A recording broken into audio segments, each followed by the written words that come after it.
Okay, the last gas law that we have in this unit is called the ideal gas law.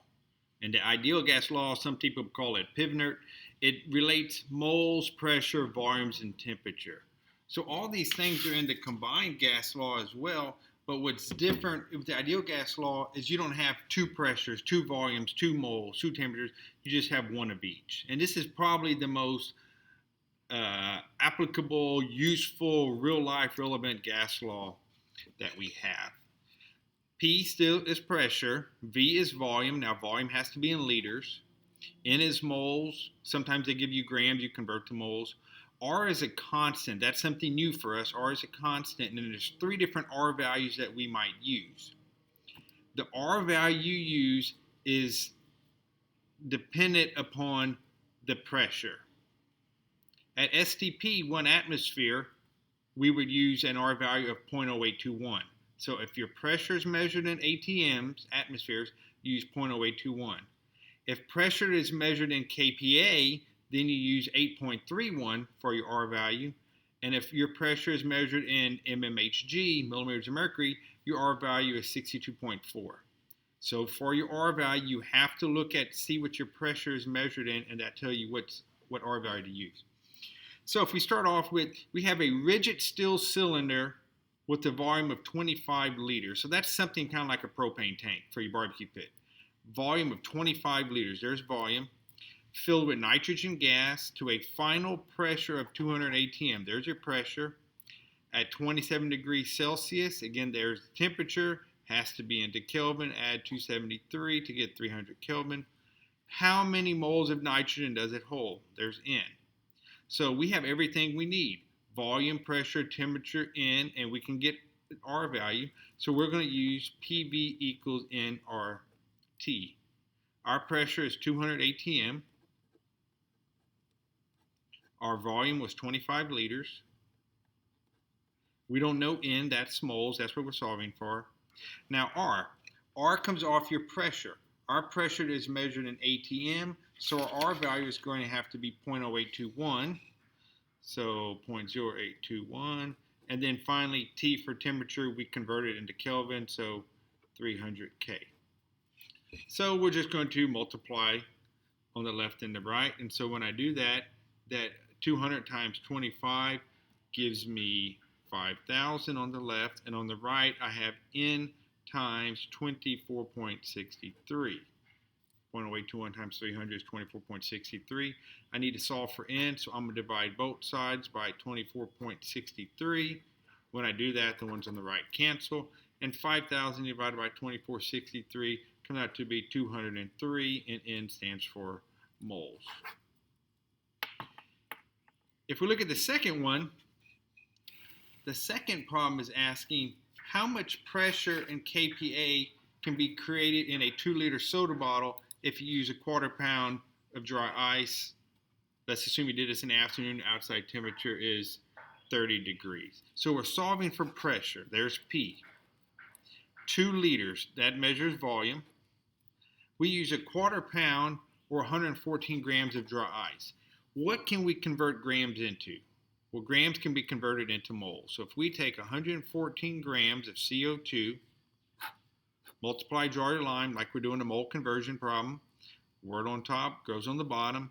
Grams of CO2, and on top would be moles, be 1 mole. So now we need to know the molar mass. For every 1 mole of CO2, how many grams are there?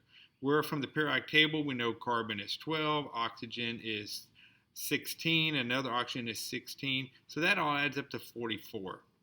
So basically what we have is 114 grams divided by 44 grams.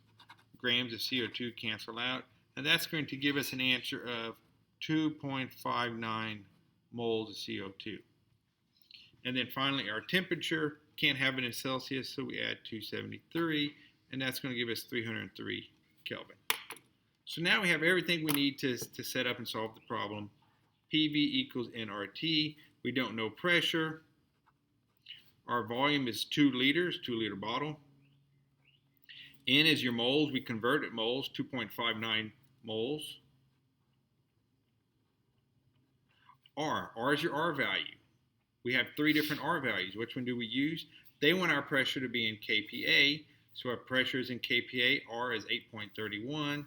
So we're going to go ahead and plug in 8.31 in for R. And then temperature in Kelvin is 303. Okay, so on the left side we have pressure times 2, and on the right side 2.59 times 8.31 times 303 is 6521.4. So we need to divide both sides by 2, and pressure is going to give us 3,260.7 kPa. And that would be your answer. Now, pressure in kPa is not something that we use in our daily lives a whole lot. If you converted this into pounds per square inch, which is what we typically measure pressure in as Americans, that would give us an answer of somewhere around 473 psi. Well, is that 2-liter bottle going to withstand 470 pounds per square inch of pressure push on it? No, there's no way. That's why we would not do that.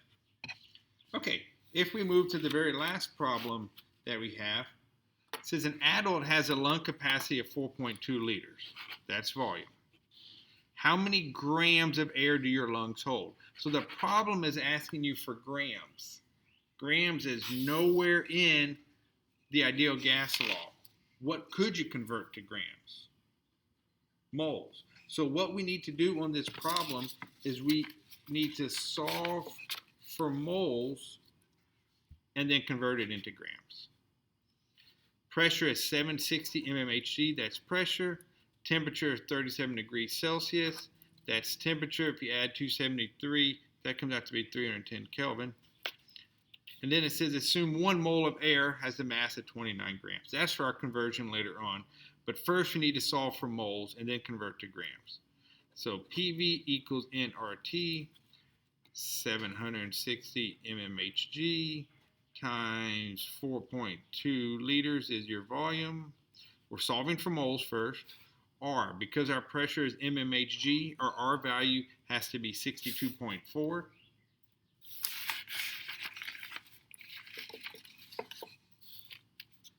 So 62.4 for R, and then temperature is 310 Kelvin.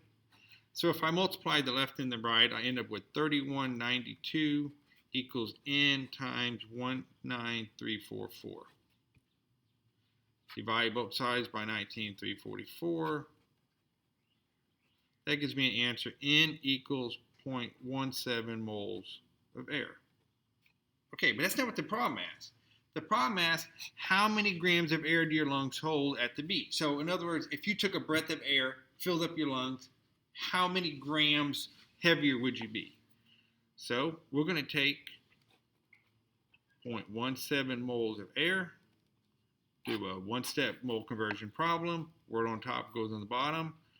1 mole of air goes on the bottom, and on top would be grams of air. How many grams of air in 1 mole?